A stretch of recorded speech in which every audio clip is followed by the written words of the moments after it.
All right. So thanks everybody for attending. This is our fourth in our film club series. This movie is A Plastic Wave, and we've asked you guys to watch it beforehand, and we're gathering for a discussion about the contents of that movie and the effects of plastic on our environment.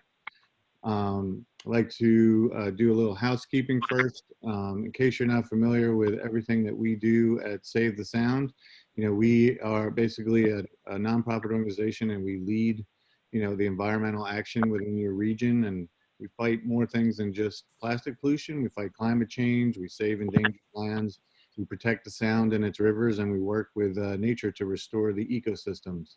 And what makes us really unique among regional nonprofits is the breadth of our toolkit and the results that we create, because we work in so many ways, from legislative and advocacy action and legal action to engineering, environmental monitoring, and hands-on volunteer efforts, as well as all the water quality monitoring efforts that we do across the Sound.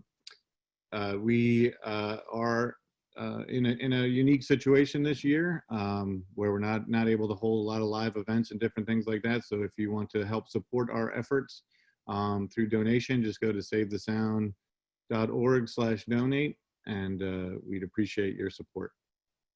So that being said, also some housekeeping about how this meeting will proceed. As you enter the room here, please mute yourself. And if you have a question, please raise your hand or submit it through the chat and we can read it for you. Now I'd like to introduce our panelists. I'm Martin Hain. I'm the Water Quality Communications Specialist. We also have Bill Lucey, our Soundkeeper from Save the Sound. Many of you are familiar with him. And then also Anthony Allen, our Ecological Communications Specialist. And our special guest today is Judith Enck, who is the former Deputy Secretary for the Environment in the New York Governor's Office, the former EPA Regional Administrator appointed under President Obama. And currently, she's the visiting professor at Benninigton College, where she teaches the first ever college level class on plastic pollution. And just 16 months ago, she formed and started Beyond Plastics and is the president of that at beyondplastics.org. And you can also help them out with a donation at beyondplastics.org/donate. So Judith, can you tell us a little bit about yourself? Sure. Hi, Martin. It's really good to be with all of you, especially during this horrific time in our world. That, every morning because I'm a data geek, I check the number of COVID deaths in the United States. It's up to 106,000 and worldwide 381,000. And of course, the tragedy of the death, really the assassination of George Floyd, and countless other people of color who struggle in our society today. So it's hard to transition, but I believe that a lot of these issues are really connected. I think the COVID was harder than it needed to be for so many because there was not a respect for science and there was not competent federal leadership. And racial equality issues are very much linked to environmental justice issues. So I look forward to speaking with you during the program today on how plastic pollution is certainly an important water issue, but it is also a climate change issue and an environmental justice issue. So it's good to be together. I love this format. It's, as Martin explained to me, it's a book club. But you watch movies. I personally would have preferred a romantic comedy, but I'll go along with you on plastic pollution. And I want to recommend another movie you should all watch called The Story of Plastics. Just a pivotal piece of work on how plastic pollution is an international human rights issue. And I also want to say hi to Mark Tedesco, who I'm sure you all know is a guardian of Long Island Sound and a former EPA colleague. I miss my friends at the EPA, and I just want to urge them to stay strong and hopefully clear sailing ahead. How's that for code? So very nice to be with you all. And just a note on that movie, The Story of Plastic, I've seen that it's available on Discovery and Discovery Go if people want to go find it and watch it. And so back to our movie, Plastic Wave. I'm going to throw a question out to the panel because usually we start these things off with, what was your biggest takeaway from the film, and did anything surprise you? Anthony. Yeah, thanks, Martin. There were a few things that stood out to me in the film.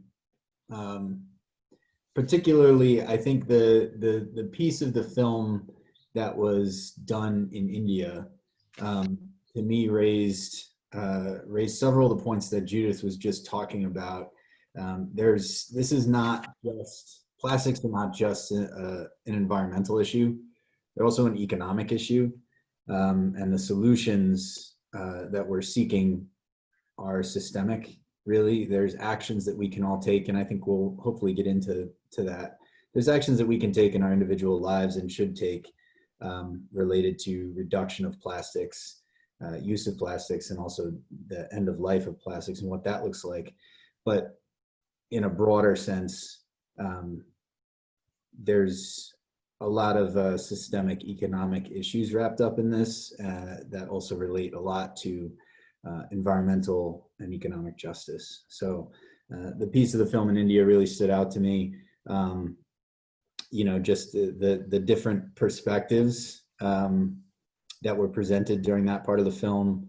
I look forward to getting into that a little bit during the discussion. How about you, Bill? Yeah, well, I'm speaking from my boat, so hopefully I'm coming through loud and clear. I guess we appreciate it. Yeah, the thing that struck me the most was when there was a discussion with a family that lived along the river, and to get rid of their trash, they would just throw the bag in the river, and that's a perspective issue because they're trying to keep their house clean. The government is not providing any sanitation services in the area, an environmental justice issue. They are obviously not able to afford to pay for trash pickup because they're probably more concerned about feeding their children. And it reminded me of a sign I saw when I was serving in the Peace Corps in Guatemala. And it said, "Por favor, mantenga su camioneta limpia, tirar su basura afuera la ventana," which meant keep your bus clean, throw your trash out the window. So it's all in the perspective. And so I think we really need to put ourselves in everybody else's shoes. And yes, there's personal responsibility solution to this. There's, as Anthony said, it's systemic. It's also an affordability issue. It's also an environmental justice issue that Judith mentioned. I think all the solutions are all the above, from federal action, state action, municipal, and personal, and industry as well. So hopefully we get into that during this talk. Yeah, the interesting thing was to me too on that point was how the gentleman was basically talking about how it's the government's responsibility, it's not an individual's responsibility, which we know, there are ramifications to both of those stances, but it all depends on, the economic situation that a certain individual is in that empowers them to do, the actions that they can do. So I think that really gets to the point. So is there anyone else who wants to let us know what they think? Scott and Kitty Kuhner? I just want to say the DMA, Darien Men's Association, just had a Zoom meeting and a speaker, and the speaker, I can't remember his name, Van Dyke or something like that, builds a recycling system that you take all your garbage and it goes on to like a conveyor belt, and then it separates it all, and there's some that are just plastic or plastic bags, and then cans or metal and paper, and it it's sorting between a paper that would be very usable and not, and I missed how you define that difference. But it was a really, really interesting. I mean, it seemed as though this is the coming, age. So if I could respond, Scott, what you're probably describing is a material recovery facility or a MRF, where material is separated and then sent to market. And I'm a huge supporter of recycling. When I was home on maternity leave many years ago, in addition to changing diapers, I started my town's mandatory recycling program, one of the first in upstate New York. But I want to make sure people understand that recycling is not the solution to the plastics problem. According to the EPA, only 8.5% of plastic is actually recycled. And we're all kind of confused by that because for the past 30 years, the companies that make plastic have spent a lot of money on advertising telling us just put all your plastics in your recycling bin and don't worry about it. In reality, if you look at the bottom of a container, a laundry container, dish detergent, whatever, you'll see the chasing arrows. And you really should only put number 1 or number 2 plastic in your recycling bin. Everything else gets landfilled or incinerated. And it makes it harder for the facility you discussed, the material recovery facility, to function because they're just getting all this excess plastic that you can't really recycle.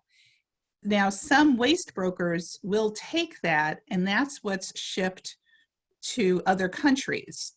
China closed their doors to all American recyclable imports because we were sending them so much non-recyclable plastic.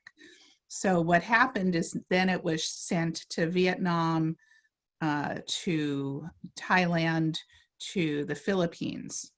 But the solution, in my view, is to, whenever possible, avoid plastic altogether, which we can't do. You walk into any supermarket and it's really hard. Keep recycling paper, metal, glass, cardboard. Do everything possible to avoid plastic. And if you do have plastic, it's only number 1 and number 2. Avoid black plastic because the optical scanners at the material recovery facility that you probably heard about does not recognize black. So all the black plastic, the bottom of your takeout containers, are not recyclable at all. If you have utensils in your kitchen, like spatulas and big spoons, if they are black plastic, as soon as this session is done, you should go into your kitchen and throw them out because they are made from electronic waste that was recycled, and it's not good when they get hot. So while it pains me to throw things out in the garbage, when I learned about that last year, I just tossed all the black utensils out in the trash and replaced them with wood and metal. So my main point is when it comes to plastic pollution, recycling has never, ever succeeded.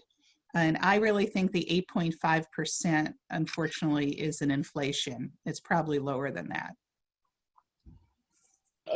Can I just make a comment on that? And the guy that was at the DMA that was talking, he also said that a good portion of what they were, and I guess would be plastics as well, is used as fuel. It's burned as fuel, and it saves. I mean, they make it's very efficient use of that kind of plastic and for fuel. Yeah, that's not a good idea, but I don't want to dominate the discussion. I'm sorry I wasn't at that event. I would have loved to have rebutted that. I just wanted to jump in and share a story about a MRF, like my first time going to a MRF, a materials recovery or recycling facility. It was actually in Arizona. And we went through this plant, and the technology there was recently built. The technology there was really impressive as far as sorting the waste.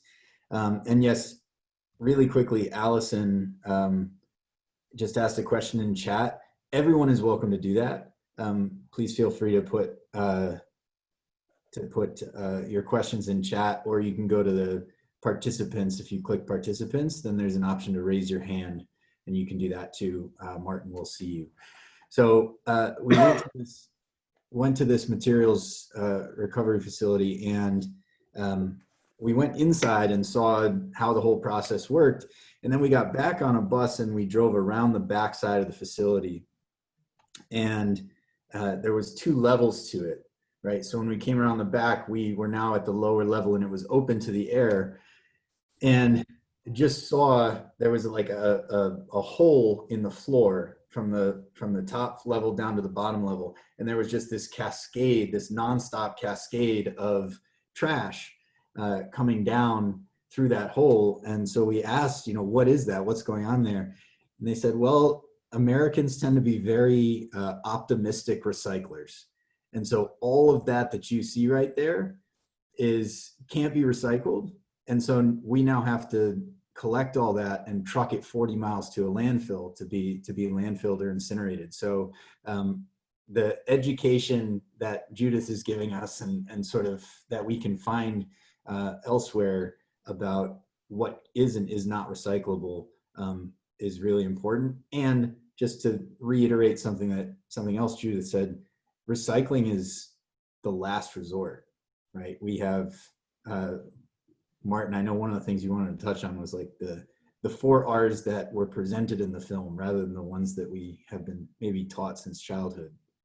Yeah, the 4 R's that they used in the film were refuse, reuse, refill, and recycle, which, are slightly different than the ones that we commonly use. But, I do think that that's something that we can all practice individually to help the problem, and that sort of bleeds into what Judith was saying as well.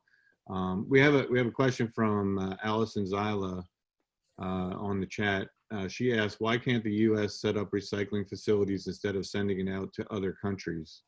Any of the panelists, feel free to dive in on that question. The U.S. can do that. There are a fair number of domestic companies that process recyclables. There's just not enough. Right now, the paper companies are begging for more paper and cardboard. Since people are not in their office, there's less paper generated in the commercial sector. So there certainly can be more. In fact, years ago, during the administration of Mario Cuomo, when he was governor of New York, there was an office within the Economic Development Office, so not the environmental agency, but the Economic Development Office, they had an Office of Recycling Market Development. So just like New York State tries to attract different businesses and companies, that office tried to attract recycling companies. And they did a fantastic job. And then they went away. So that needs to be reestablished. Also, getting companies to use more recycled content in their products. But again, I want to urge us to stop talking about recycling. I know it's tempting, but we're not going to solve the plastics issue with recycling. We haven't for 40 years, and we're just generating more and more plastics. There's also policy issues that help the recycling facilities fail.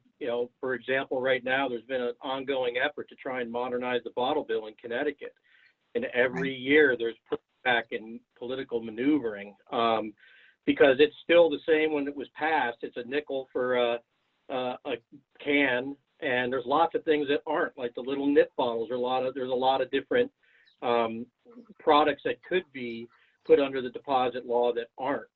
Right. And the handlers, their wages have gone down. They've gone up. The expenses to run these facilities has gone up. So they should be allowed to charge and keep more. than they are now. It's been stagnant for too long. So we definitely need some policy changes. And I know recycling is definitely not the solution. It's part of the solution. It's not going to solve the whole problem, though. I agree with that. And I think the bottle bill, the first bill I ever worked on as a college student intern with NYPIRG, is a great example of what we in the biz called extended producer responsibility. So rather than shifting the burden to us as consumers and taxpayers, Coke and Pepsi and Budweiser, you make beer and soda, put a deposit on it, you figure out how to take it back and how to recycle it. And in the state of Oregon, they have big incentives for refillable glass bottles. Now we're talking. That's reduction. But both New York and Connecticut need to modernize the bottle bill. So it covers the NIPS and also, I don't know if Connecticut, does Connecticut have deposit on water bottles? Yes, good. We added water in New York, and it was a battle to add bottled water. So I think bottle bill modernization is a really good idea. And again, puts the fiscal responsibility on the waste generator, not us lowly consumers. All right, we have a question from Cyril May. Hi, hello everybody. Thanks so much for this discussion. And although I've been working in the recycling business for about 30 years, I'm not here to rebut anything that Judith or some others have said about the problems with recycling. I don't think recycling is going to solve this problem either. I think bottle bill and other proper uses of recycling can help, but they are not the solution. And one of the biggest concerns I have is that recycling doesn't deal with people's behavior directly. So much of what I see in terms of litter in waterways or on streets is from single-use plastic, straws, lids, cups, plastic bags. And even if there's a recycling bin for them, even if we could take them back because we designed better machinery, and we are designing better machinery, that doesn't mean the resident or the consumer is going to actually put it into the proper bin. It's consumer behavior. And sometimes we could say, oh, humans are evil and stupid, but the times I've spent in the woods seeing a squirrel crawl across a branch, chew on some nuts and leaves, and then drop the buds onto the ground makes me realize we're just like any other creature. We use something, and when we're done with it, we want to get rid of it as soon as possible. And for many people, that unfortunately means throwing it onto the ground. They don't care. That's not because they're evil or stupid. It's because of behavior. And so I think there's a real behavior issue and end-of-life issue. Recycling can save quite a lot of resources if those materials are recycled back, so we don't have to chop down as many trees, use as much oil, mine as many materials out of the ground. That's upstream, and we need to plan upstream to help produce things. But we also need to decide that if something is to be thrown away quickly, should we be making it really disposable? I mean, if it's something that we can use, why use it again? But there's times when you can do that, and there's times when you can't. And the coronavirus has pointed out some real consideration for reusability right now.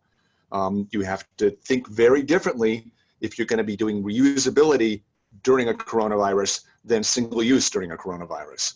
So we're really going to have to plan our society, not just with resource savings, but what happens at the end of life. And if a product has a very high likelihood of making its way into an ocean or a river or being tossed out in the street, then maybe we need to address that issue differently. And we're going to have to plan and not just say, hire more litter pickers and have more recycling bins. Yeah, thanks for that, Cyril. And we have a lot of questions coming through, so I don't want to take up any time with this, but I do want to just recommend that folks familiarize, if you're not already, many of you probably are, with the concept of circular economy.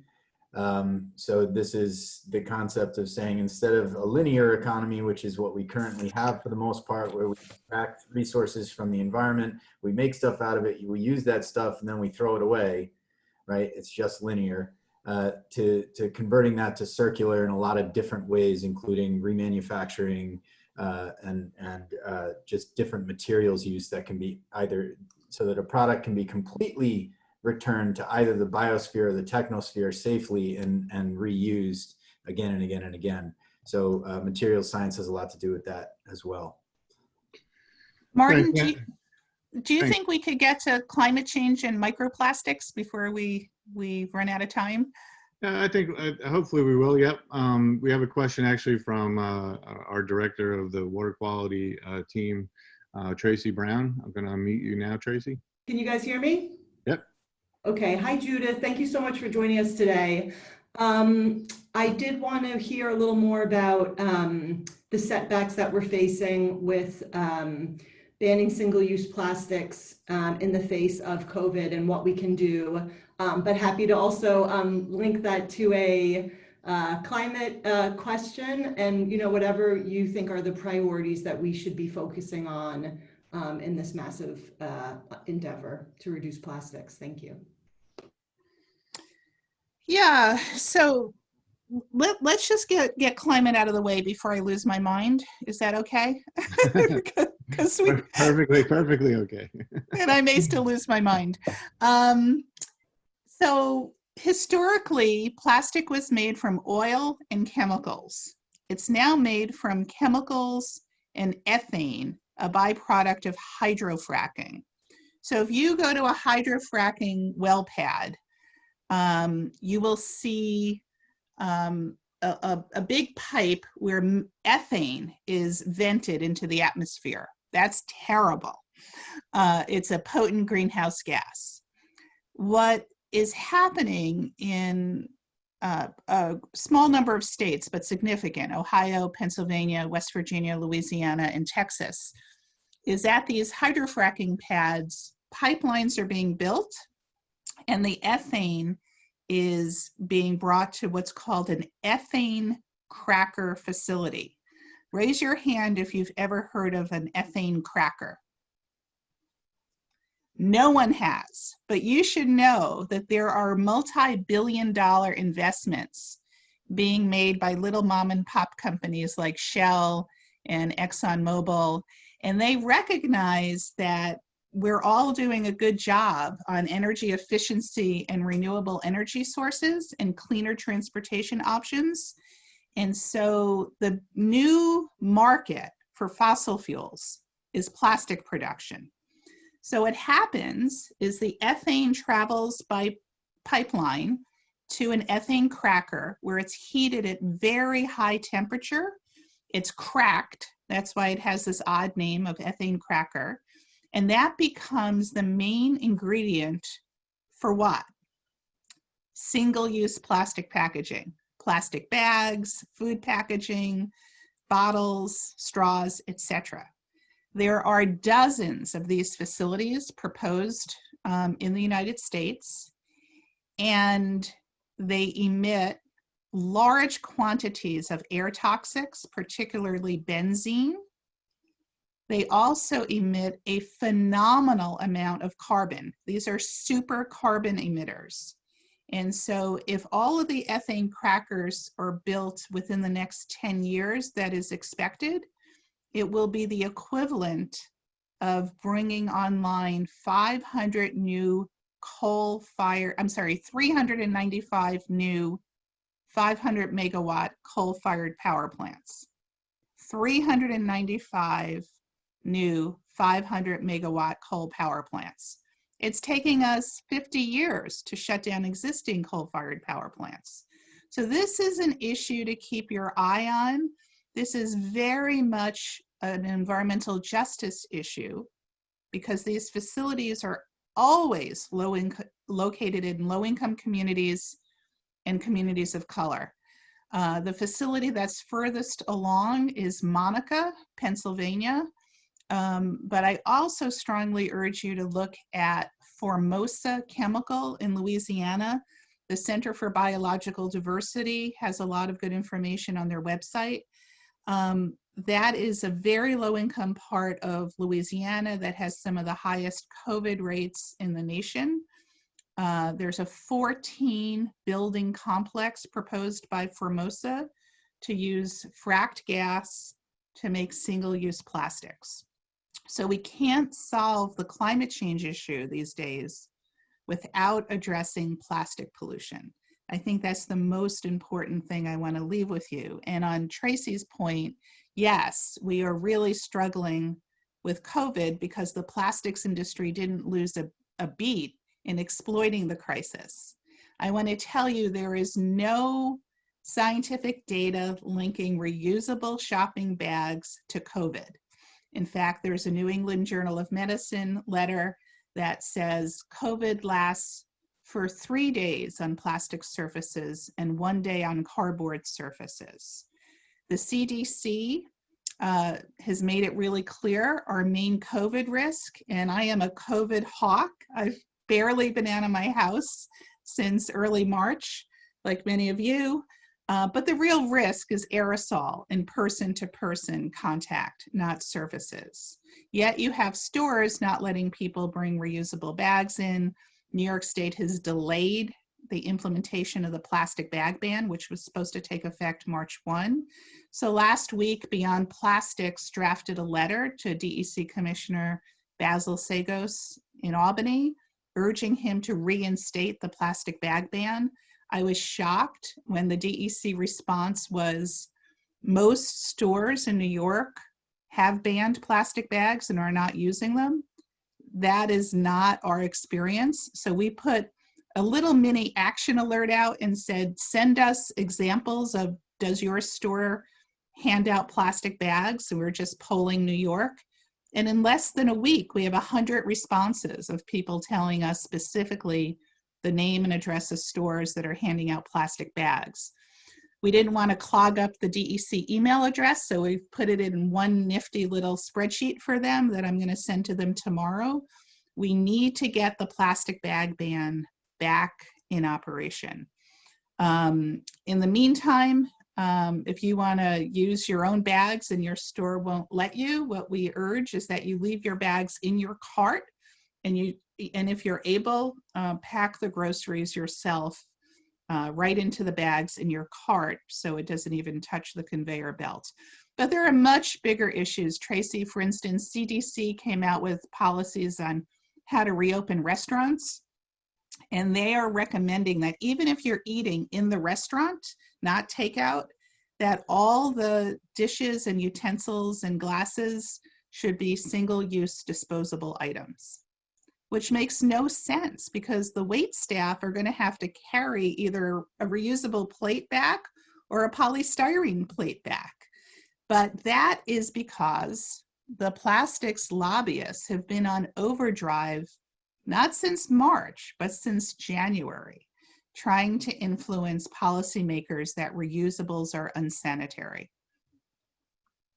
Yeah, to that point, Judith, we actually sent out, some of you may have received instructions on how to actually clean and sanitize your reusable bags so that you can, so that, again, to allay the fears a little bit more. Can we switch the topic a little bit more to the manufacturers rather than the personal use? One thing that I know you're working on at the federal level is the Break Free from Plastic Pollutions Act, which has been introduced. Could you talk to us a little bit more about that? Martin, I would love to. Thanks. So the Break Free from Plastic Pollution Act is the gold standard of legislation that will truly drive down plastic generation and use. It's introduced by Senator Tom Udall of New Mexico and House Member Lowenstein. And we're actually, Beyond Plastics is doing a webinar just on that bill on Friday, June 19th at 1 o'clock. And we'll send information to Martin if you would like to participate in that. The bill does a couple really key things. It gives us a national bottle bill. There are only 9 states that have bottle bills, even though they're so effective. The bill has bans polystyrene foam, bans plastic bags, plastic straws only upon request, and it also establishes a system for extended producer responsibility. So all other materials will go through this very tedious process where they have to certify with EPA if their packaging and products are reusable, recyclable, or compostable. It's an aspirational bill. I love it.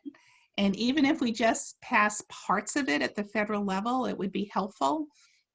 The bill number, I can give you the bill numbers, and I want to ask you, it's Senate Bill 3262, House Bill 5845. We do not have the New York or Connecticut US senators on as co-sponsors, which is really disappointing. So contact your US senators and urge them to co-sponsor. We do have a good sprinkling of New York and Connecticut House members on the bill, not enough. My Congress member Antonio Delgado is a co-sponsor, which is great. But take a look at the face of the bill and see if your members are co-sponsors. If not, tune into the webinar. You will be an expert. The speakers are the congressional staffers who drafted the bill, and then Congressmember Lowenthal and others. And again, there are pieces of that you can even grab and do at the state level. And on our website, Beyond Plastics, we were so much more modest. We drafted a model bill called the Plastic Trifecta that deals with straws, bags, and polystyrene, trying to get that through at the local or state level. And some good news, even in the middle of the beginning of the pandemic, in the state budget, New York State banned polystyrene for food packaging, and that's effective January 2022. Any other panelists want to speak to that? Yeah, I guess, polystyrene bill for Connecticut, the ban was very close. It was being supported as a priority bill out of the Environment Committee. And I think we had high hopes that was going to happen. And just so people know, the reason polystyrene gets singled out is for a couple of reasons. One, it itself is the only truly known toxic plastic that really fucks. That one has been, there's evidence of effects on fish larvae and other things like that. It really strongly attracts bees. So there's a big movement to try and ban styrofoam docks and instead use those closed cell versions. So that one's not arguable. The jury is still out on the microfibers, microplastics, about the effects of that. I sat on a board that was put together under last year, or 2 years ago, by a senator since retired from the Connecticut legislature. But we had a number of universities on there. We had industry apparel people on there.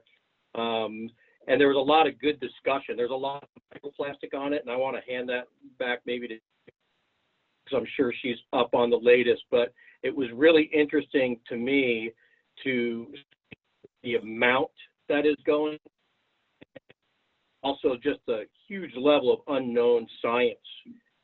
Yeah, you're breaking up a little bit, Bill. So we're going to bring it back in-house here. So we are getting sort of close to the end of this, but I just wanted to again reinstate that if you guys want to stay on after the 12:45 deadline, we are happy to continue the discussion afterwards. I'm not sure if Judith will be staying on after that time, but the rest of the panelists will be happy to continue the discussion. And also, like I said at the beginning, if you can afford to, and it's in your budget to help us out, savethesound.org/donate. We certainly appreciate any support that you can give to our organization during these difficult times.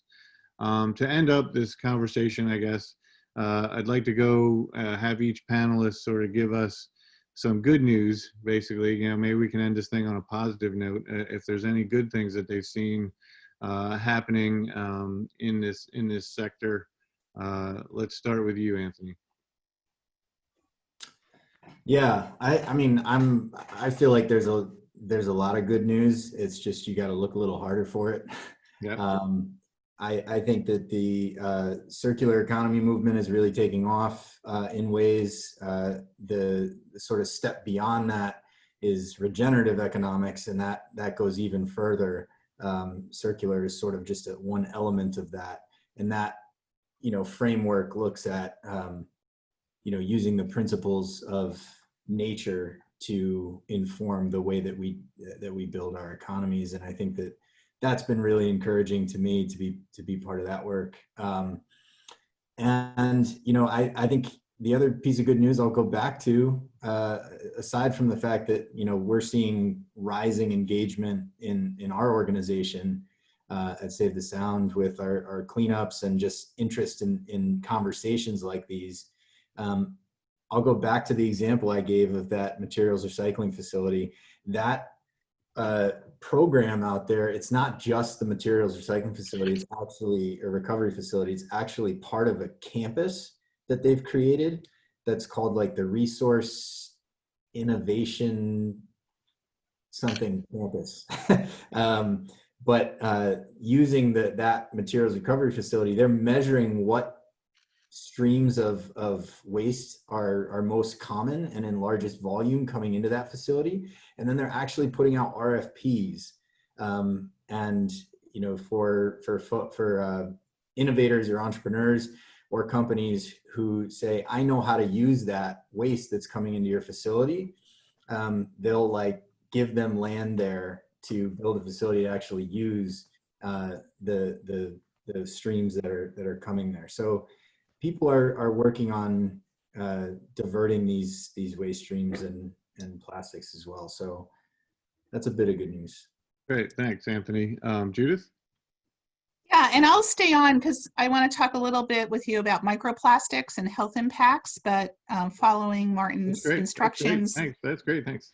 Yeah, what else do I have to do? I'm not going anywhere. No, I actually have a lot to do, but I don't know why I can't manage my time better during a global pandemic. This is like the busiest I've ever been, which is great, kinda.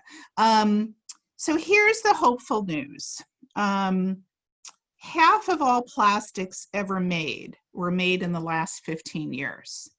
So this is a contemporary challenge that we can get our arms around. Half of all plastics ever made in the last 15 years. And unless the plastic is incinerated, which I do not recommend, or recycled, it lasts for centuries. So this is a moment for innovation. And people are thirsty for change. Just looking at the plastic bag ban in New York, 23 billion plastic bags are used every year just in New York State.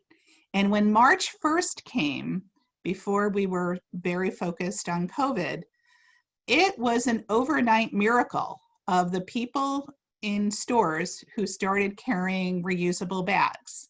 I'm not ashamed to admit that I stood at our local supermarket in the parking lot and just watched everyone walking in with their reusable bags, and I teared up. I literally cried because I was so happy that people were cooperating and they understood the stakes. So what I am hopeful about is getting policies that reflect what the people want. There are literally hundreds of local laws that reduce plastic pollution on the books around the country. Europe is far ahead of us. The EU has done far more than the United States. And while I would get tons of calls from skeptical reporters in March and April on the plastics issue and COVID, I would then teach my class every Wednesday. And my students, who are like 18, 19 years old, they're very young. They're younger than my own son. They would say, yeah, COVID's a problem, but Judith, we can't stop working on plastics. This is our future. We're going to keep going. And in the final class, we went around the Zoom room and asked people what struck you the most about the class? And one student said, plastic pollution anywhere is plastic pollution everywhere. So he got it. And more young people understand this issue, and they don't want us to go back to business as usual. Why don't we dive into the microplastics issue? 9 million metric tons of plastic enter our waterways every year. And what happens is if a plastic bag, for instance, gets into the Hudson River, it'll eventually, well, first of all, if you litter a plastic bag on the street, it'll often get into a storm drain. It'll bypass the sewage treatment plant. It'll get into the Hudson River. It'll then get into the ocean. And what happens is if you have a plastic bag or a plastic bottle, the sunlight will make it very brittle. And then the wave action works almost like a paper shredder. So one plastic bottle will become hundreds, if not thousands, of pieces of plastic. And if it gets down to the size of a grain of sand, 5 millimeters or less, then it is microplastic. What happens in the sea is seabirds, turtles, fish, and wildlife eat the plastic, right? It's inevitable. I've seen lots of data on seabirds thinking that the red bottle caps of soda bottles are shrimp, and they eat it and their tummy fills up and they're not getting calories. They eventually die, or they bring the plastic back to the nest and the chicks will choke on the plastic. So this is a particular risk to seabirds, but it's also a real risk for us. We ourselves are consuming a significant amount of plastic. And according to a study by the University of Newcastle in Australia, which I really like because it also summarizes 53 other scientific studies, they tell us the main way we are getting plastics in our body is from water and also from eating shellfish. So any shellfish that you eat whole, shrimp, oysters, mussels, contain microplastics. We know that there's microplastics in beer, there's microplastics in salt, there's microplastics in the air. The major conclusion in this study is that you and I are eating 5 grams of plastic every week. It is the size of this credit card. So every week, we are eating this size plastic in our bodies. Medical doctors, and don't look at the numbers, there's no money in this card. Medical doctors don't know yet what that is doing to us. There's been not enough medical research. Some of the doctors who've been more active are GI doctors. They're concerned. There was a very small study of the presence of plastic in stool samples, and it was in 100%. So we're pooping out plastic, not to be uncomfortable before you have lunch. We don't know if it's getting into our bloodstream. And there was a big conference in Europe last year. And this is really sad. Leading environmental health experts got together because they wanted to figure out where microplastics getting into our bloodstream. And they literally were going to start online fundraising to be able to get enough money to do blood samples, get the samples analyzed, and look at the data. So plastics in health is a big issue. It starts with microplastics, and the microplastics start with the huge amount of plastics that get swept off the land into the water. 80% of all the plastic in the water comes from the land. And that's why, in the beginning I said recycling is not the solution. making less plastic is the solution. Think of your own home. If you have a bathtub and the tap is on and the bathtub is overflowing with water, are you going to go into your bathroom with a spoon and start taking the little bits of water out of the overflowing tub? Or are you going to turn the tap off? We need to work together to turn off the tap. That's the long-term solution. It's not going to happen with voluntary policies. It's only going to happen with laws. And as a former regulator, I can tell you passing the laws are not enough. It also needs strong enforcement of the laws.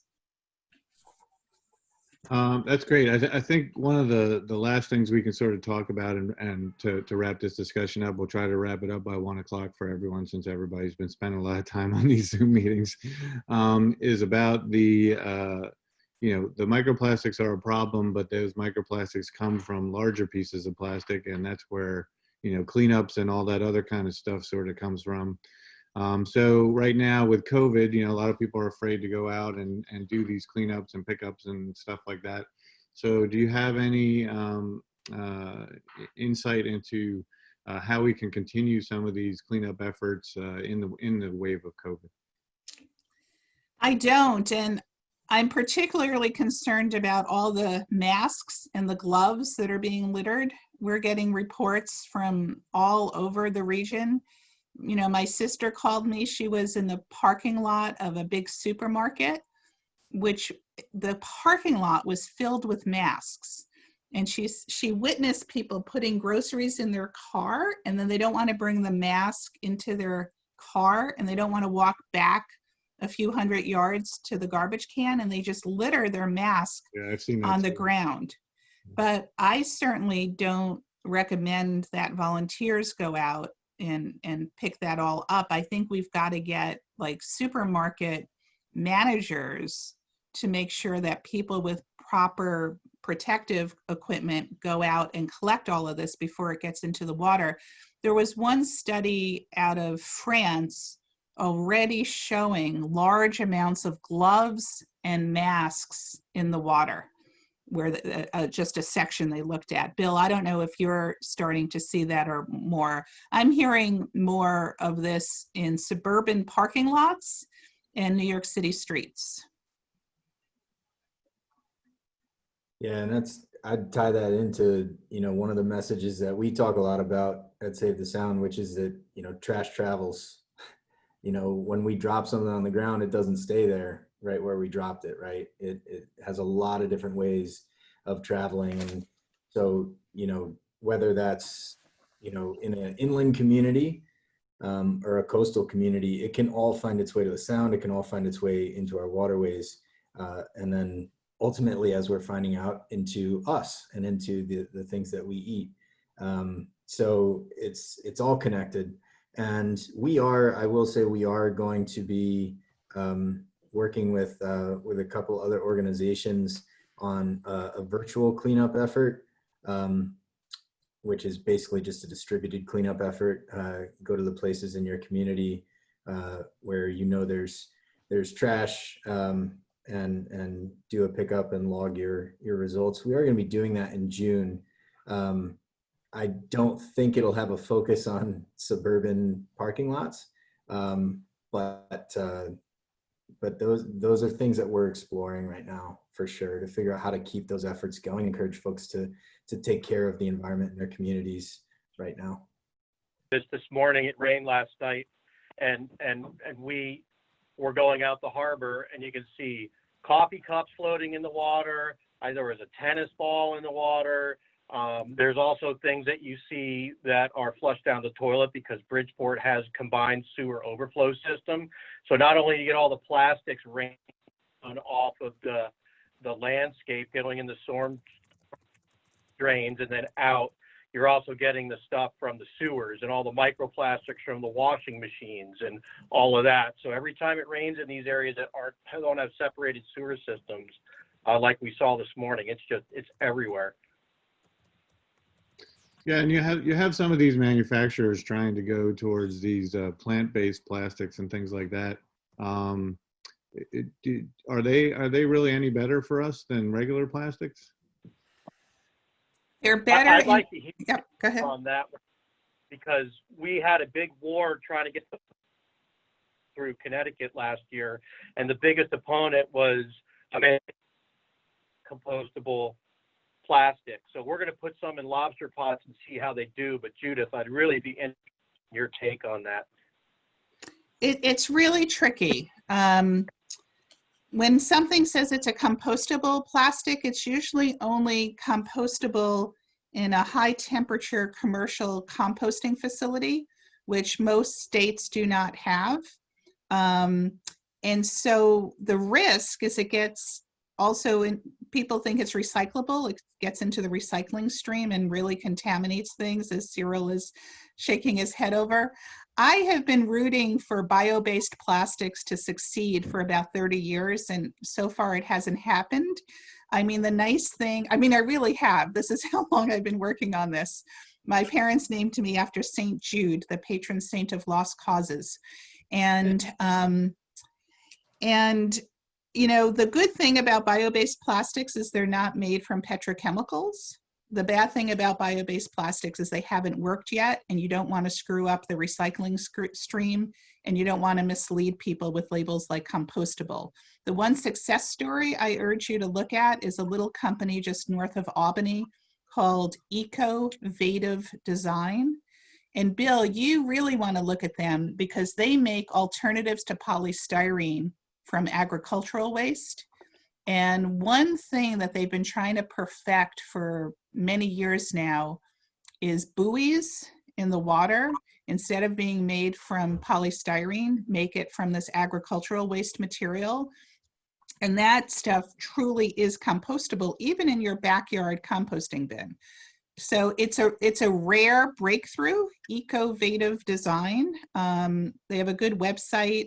I take my students there every semester, and it's really fascinating. So on that note, it is 1 o'clock. I would really like to thank everybody for participating, and again remind you that beyondplastics.org/donate for those guys as well.